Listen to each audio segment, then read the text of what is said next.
Welcome to Little Big Book by Chance L. Landry, honoring Native American heritage. In the blistering heat of a Texas summer, when the land lay parched, a colonizer's young daughter named Alice lay gravely ill by the shores of Matagorda Bay. For weeks, she had suffered under the oppressive sun as a merciless drought scorched the earth, and water, precious, life-giving water, was scarce. The colonist had a new cistern, but it lay dry, waiting for rains that never came. While the girl's condition worsened, her frail body burned with fever. In her innocence, unclouded by the prejudice that often divided their worlds, Alice found genuine friendship among the Karankawa children and villagers. Through her interactions, she absorbed their language, and in turn, they welcomed her with open hearts. This beautiful exchange fostered a spirit of unity and respect, illustrating that kindness can bridge even the widest of gaps. Alice's adventurous spirit often led her to the nearby Karankawa campsite, a place where she felt welcomed and at ease. Her mother knew exactly where Alice went during those frequent visits. And though the settlers of that time were steeped in prejudice, Alice's mother had a quiet understanding. Deep down, she recognized that the Karankawa were not the threats others made them out to be. If she had truly feared them, she would have never allowed her daughter to go freely into the camp. Alice's visits became part of her routine, so it didn't take long for the Karankawas to notice when she hadn't shown up. The absence of Alice, usually so full of life, deeply worried the elder's family, who had grown fond of her, prompting them to visit her home to check on her well-being. Sensing that something was wrong, they decided to visit her family to see if she was all right. Upon arrival, they confirmed her condition was as dire as they had sensed. Recognizing the severity of her illness, they calmly left. On this moonlit night, the elder and his wife decided to act. They knew the value of the fresh water from their own nearby sources, a resource their people had depended on for generations. However, they also understood the unspoken barriers to colonizers that came with offering help. Prejudice ran so deep that the family might refuse water if they knew it came from the Karankawa source.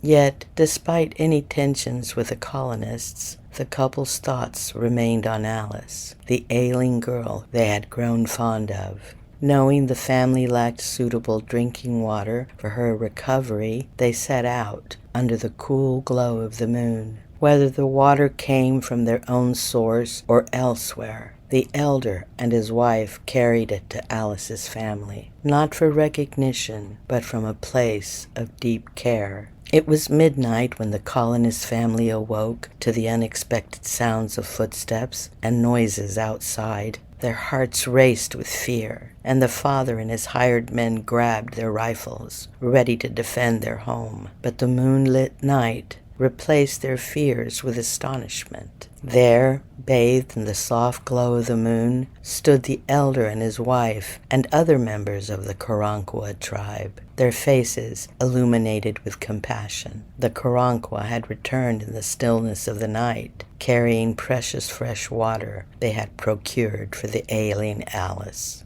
In his arms, cradled like a priceless gift, was a large clay jug of pure, fresh water. With broken English, he offered the life-saving words, "You, water, no good. Alice sick. Here, water good. Alice drink."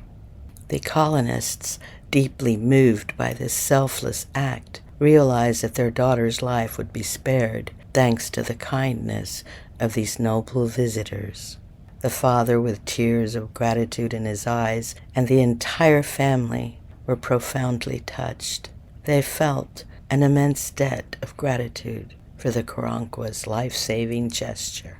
As a token of gratitude, the colonists offered the elder and his wife a collection of gifts they had on hand. The gesture carried deep appreciation. The Karankawa, honored by the kindness, understood that their actions had made a meaningful difference in Alice's life, even without expecting anything in return. The elder, his wife, and other members of the tribe returned to their camp with gifts in hand. But the greatest gift they had given was already delivered, an act of grace and understanding that not only saved a little girl's life, but, astonishingly, ensured that their language and culture would be preserved for generations through Alice's later work with ethnologist and linguist Albert Samuel Gatchett.